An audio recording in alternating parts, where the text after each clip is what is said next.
साल था 1943। ये वो समय था जब दुनिया एक भयंकर युद्ध के बीच थी। पूरी दुनिया में वर्ल्ड वॉर 2 की लड़ाई छिड़ी हुई थी। हर देश अपनी जीत के लिए हर संभव कोशिश कर रहा था। फिलाडेल्फिया नेवल यार्ड के अंदर एक टॉप सीक्रेट एक्सपेरिमेंट चल रहा था। एक ऐसा एक्सपेरिमेंट जिसका मकसद था फिजिक्स के नियमों को भी तोड़ देना। यह एक्सपेरिमेंट इतना गुप्त था कि सिर्फ कुछ ही लोग इसके बारे में जानते थे। इस एक्सपेरिमेंट का लक्ष्य एक वॉरशिप को दुश्मन के रेडार से गायब कर देना। सोचिए, अगर यह संभव हो जाता तो युद्ध का पूरा दायरा ही बदल सकता था। लेकिन जो कुछ हुआ वो साइंस की हर सोच से परे था, जिससे एक ऐसी कहानी ने जन्म लिया जो आज तक लोगों को हैरान और उत्सुक करता है, द फिलाडेल्फिया एक्सपेरिमेंट। यह कहानी इतनी अजीब थी कि लोगों ने इस पर विश्वास करना मुश्किल समझा। ये कहानी यूएसएस एल्ड्रिज के इर्द गिर्द घूमती है। एक ऐसा डिस्ट्रॉयर जो अनजाने में एक रहस्य का हिस्सा बन गया। यूएसएस एल्ड्रिज, एक आम वॉरशिप, एक ऐसे घटना का केंद्र बन गया जो आज भी समझ से परे है।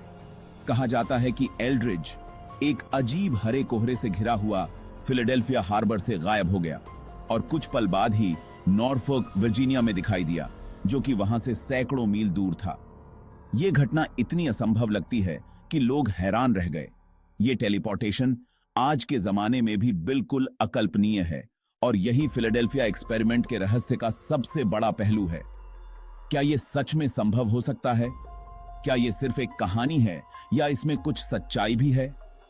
अगर यह सच है तो इस एक्सपेरिमेंट के बहुत बड़े नतीजे हो सकते हैं। इसका मतलब यह होगा कि हमने स्पेस और टाइम को मैनिपुलेट करने का राज जान लिया है। क्या यूएस नेवी ने गलती से स्पेस और टाइम को कंट्रोल करने का तरीका ढूंढ लिया था, या फिर यह सिर्फ एक गलतफहमी थी जो वक्त के साथ बढ़ गई, या फिर यह पूरी घटना मनगढ़ंत थी, वॉर टाइम सीक्रेसी के चलते बढ़ा चढ़ाकर कही गई बातें? क्या यह सिर्फ एक अफवाह थी जो लोगों ने अपने मन में बना ली थी? फिलाडेल्फिया एक्सपेरिमेंट रहस्य और उलझन में लिपटा हुआ आज तक बहस और अटकलों को जन्म देता है, जहां सच और झूठ के बीच का फर्क मिट जाता है। ये एक ऐसी कहानी है जो हर नए पहलू के साथ और भी रोमांचक हो जाती है। क्या हम कभी इस रहस्य का सच जान पाएंगे?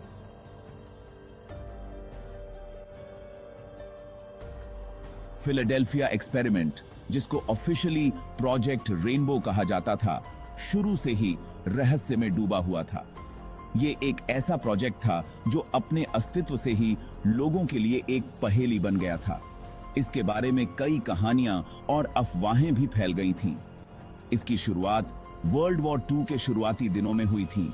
एक ऐसा समय जब एलाइड फोर्सेस एक्सिस पावर्स के खिलाफ कोई भी बढ़त हासिल करने के लिए बेताब थे। हर तरफ एक तनाव का माहौल था और सभी देश अपनी जीत के लिए नए नए तरीके ढूंढ रहे थे। जर्मन यू बोट्स, जो एलाइड शिप्स के लिए खतरा बने हुए थे, उनकी वजह से चिंता और बढ़ गई थी। ये यू बोट्स समुद्र में छुपकर हमला करते थे और एलाइड शिप्स को नुकसान पहुंचाते थे। इस वजह से एलाइड फोर्सेस को एक ऐसे सॉल्यूशन की जरूरत थी जो इन यू बोट्स के खतरे को कम कर सके। ऐसी टेक्नोलॉजी की सख्त जरूरत थी जो शिप्स को एनिमी रेडार से गायब कर सके। रेडार टेक्नोलॉजी उस समय नई थी और इसके जरिए शिप्स को ट्रैक करना आसान हो गया था। लेकिन अगर शिप्स रेडार से गायब हो जाएं, तो ये एक बड़ी जीत होती। तब कुछ बुद्धिमान वैज्ञानिकों के एक ग्रुप को ये काम सौंपा गया। ये साइंटिस्ट्स अपने फील्ड के माहिर थे और उन्होंने कई बड़े प्रोजेक्ट्स पर काम किया था। उन्हें ये जिम्मेदारी दी गई कि वो एक ऐसी टेक्नोलॉजी डेवलप करें जो शिप्स को रेडार से छुपा सके। उनका काम था साइंस की सीमाओं को पार करते हुए एक नई टेक्नोलॉजी तैयार करना। यह काम आसान नहीं था क्योंकि इसमें कई चैलेंजेस थे, लेकिन इन साइंटिस्ट्स ने अपनी मेहनत और डेडिकेशन से इस प्रोजेक्ट पर काम करना शुरू किया। उनकी रिसर्च इलेक्ट्रोमैग्नेटिज्म के सिद्धांतों पर केंद्रित थी और कैसे उनका इस्तेमाल करके एक ऐसा यंत्र बनाया जाए जो चीजों को गायब कर सके। इलेक्ट्रोमैग्नेटिज्म एक ऐसा फील्ड था जिसमें कई पॉसिबिलिटीज थीं और साइंटिस्ट ने सोचा कि इसके जरिए शिप्स को रेडार से छुपाया जा सकता है। इस प्रोजेक्ट को गुप्त रखा गया और इसका नाम रखा गया प्रोजेक्ट रेनबो। जो युद्ध के अंधेरे में उम्मीद की किरण जैसा था। ये नाम इसलिए रखा गया क्योंकि ये प्रोजेक्ट एक ऐसी उम्मीद थी जो एलाइड फोर्सेस को जीत दिलाने में मदद कर सकती थी। इस प्रोजेक्ट की जानकारी बहुत ही गुप्त रखी गई थी, क्लासिफाइड डॉक्यूमेंट्स में छिपाई गई थी और सिर्फ उन्हीं लोगों को बताई जाती थी जिनके पास सबसे ऊंचा सिक्योरिटी क्लियरेंस था। यह प्रोजेक्ट इतना सीक्रेट था कि इसके बारे में सिर्फ कुछ ही लोग जानते थे और उन्हें भी इसके बारे में पूरी जानकारी नहीं दी गई थी। इस प्रोजेक्ट का दांव बहुत बड़ा था और अगर यह सफल होता तो युद्ध का रुख बदल सकता था। अगर यह प्रोजेक्ट सक्सेसफुल होता तो एलाइड फोर्सेस को एक बड़ी जीत मिलती और युद्ध का पलड़ा उनके पक्ष में हो जाता। लेकिन इसमें कई रिस्क्स भी थे और यह प्रोजेक्ट एक बड़ी चुनौती था। हालांकि प्रोजेक्ट रेनबो में शामिल वैज्ञानिक अनजान रास्तों पर चल रहे थे, बिना यह जाने कि उनके काम के क्या नतीजे हो सकते हैं। यह एक ऐसा सफर था जिसमें कई अनजाने मोड़ थे और साइंटिस्ट्स को नहीं पता था कि उनका यह प्रयास सफल होगा या नहीं। लेकिन उन्होंने अपनी पूरी कोशिश की और इस प्रोजेक्ट पर लगन से काम किया।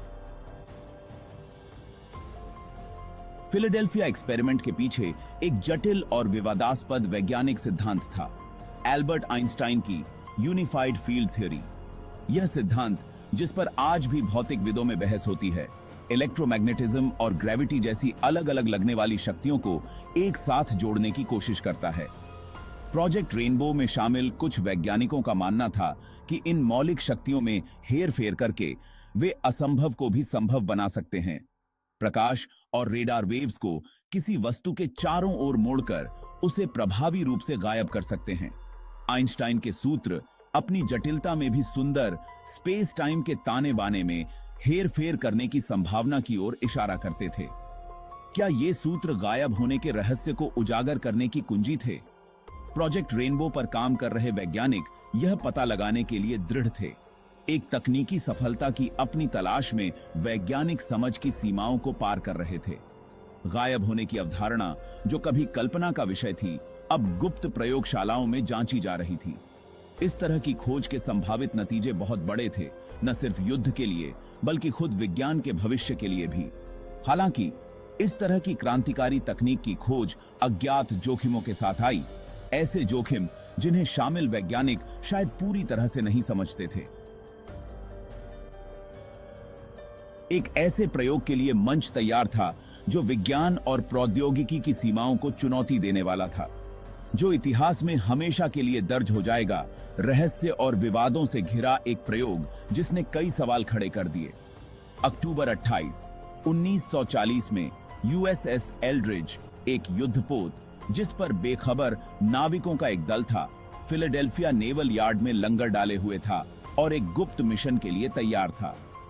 प्रोजेक्ट रेनबो में अपनी भूमिका निभाने के लिए तैयार, जो एक अत्यंत गोपनीय सैन्य परियोजना थी। जहाज को विशाल जनरेटर और कॉइल से सुसज्जित किया गया था, जो एक अद्वितीय प्रयोग के लिए आवश्यक थे, जो प्रयोग के महत्वाकांक्षी पैमाने का प्रमाण थे और विज्ञान की नई ऊंचाइयों को छूने का प्रयास कर रहे थे। जैसे ही प्रयोग शुरू हुआ, वैज्ञानिकों और नाविकों के बीच एक अजीब सी उत्तेजना फैल गई। वातावरण में एक स्पष्ट उत्सुकता थी और हर कोई इस ऐतिहासिक क्षण का गवाह बनने के लिए तैयार था। जनरेटर तेजी से चलने लगे और उनकी गड़गड़ाहट ने पूरे क्षेत्र को हिलाकर रख दिया। जहाज गेबेग कैडी याद के विशेष रूप से डिजाइन किए गए कॉइल के माध्यम से बिजली के झटके भेजते हुए, जो एक अद्वितीय ऊर्जा क्षेत्र का निर्माण कर रहे थे। प्रत्यक्षदर्शियों ने एल्ड्रिज को एक अजीब हरे कोहरे से ढका हुआ देखा, जो धीरे धीरे गाढ़ा होता जा रहा था, जो इसे दृश्य से छिपा रहा था और हर किसी को आश्चर्यचकित कर रहा था। फिर एक क्षण में, जो भौतिकी के सभी जांच नियमों को धता बताता था, जहाज गायब हो गया, जैसे कि वह कभी वहां था ही नहीं। जो कुछ अभी अभी हुआ था वह अविश्वसनीय था और हर कोई स्तब्ध रह गया। उसके नतीजों ने फिलाडेल्फिया नेवल यार्ड को हिलाकर रख दिया और हर कोई इस रहस्यमय घटना के बारे में चर्चा करने लगा। क्या एल्ड्रिज सिर्फ उनके उपकरणों से गायब हो गया था, या यह किसी अन्य आयाम में चला गया था, या इसे किसी दूसरी जगह पर ले जाया गया था, जैसा कि कुछ लोगों का दावा था? यह सवाल हर किसी के मन में गूंज रहा था। प्रयोग, जिसका उद्देश्य जहाज को रेडार से गायब करना था, ने जाहिर तौर पर कुछ ज्यादा ही असाधारण कर दिखाया था। टेलीपोर्टेशन। यह प्रयोग केवल रेडार से बचने के लिए नहीं था, बल्कि यह विज्ञान की सीमाओं को परखने का एक प्रयास था, और इसने टेलीपोर्टेशन की अवधारणा को वास्तविकता में बदल दिया था, जो अब तक केवल विज्ञान कथा में ही संभव माना जाता था। सवाल अब यह था कि इसकी कीमत क्या चुकाई गई थी। क्या यह प्रयोग सफल था या इसके परिणाम विनाशकारी थे? यह रहस्य आज भी अनसुलझा है।